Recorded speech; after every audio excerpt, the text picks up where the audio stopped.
Karaa kee Waaqayyootti adaraa kennadhu, waan hundumaattuu isaa amaanadhu. Xinnoo siif ta'aa irkoof gaachana, insi jiraachisaa jireenya boqonnaa.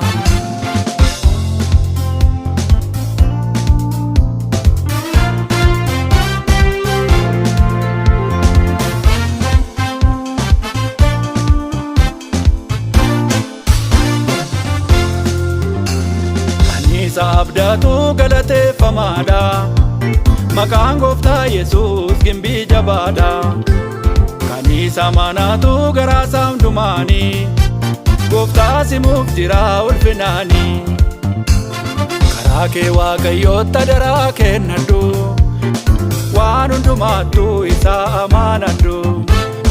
Xinnoo siif ta'aa irkoof gaachana, insi jiraachisaa jireenya boqonnaa.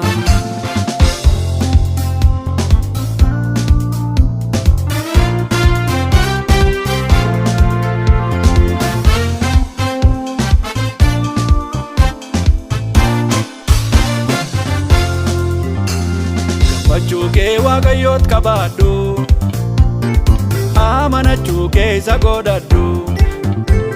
Kan garaan kee fedhee siif kenna, xinnoo sin dhowwatu isa kadhannaan.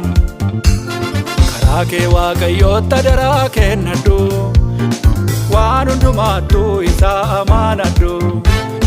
Xinnoo siif ta'aa irkoof gaachana, insi jiraachisaa jireenya boqonnaa.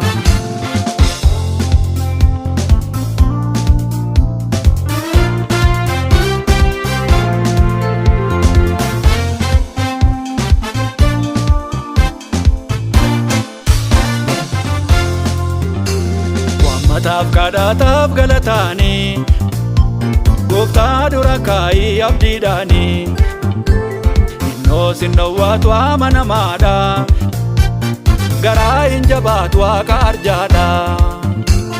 Karaa kee Waaqayyootti adaraa kennadhu, waan hundumaattuu isaa amaanadhu. Xinnoo siif ta'aa irkoof gaachana, insi jiraachisaa jireenya boqonnaa.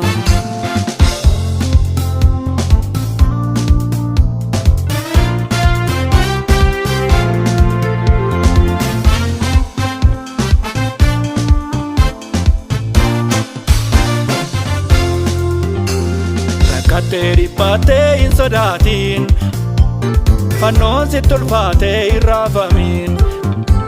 Gooftaan si gargaara humna qabeessa, humna hafuura isaatiin si jabeessa. Karaa kee Waaqayyootti adaraa kennadhu, waan hundumaattuu isaa amaanadhu. Xinnoo siif ta'aa irkoof gaachana, insi jiraachisaa jireenya boqonnaa.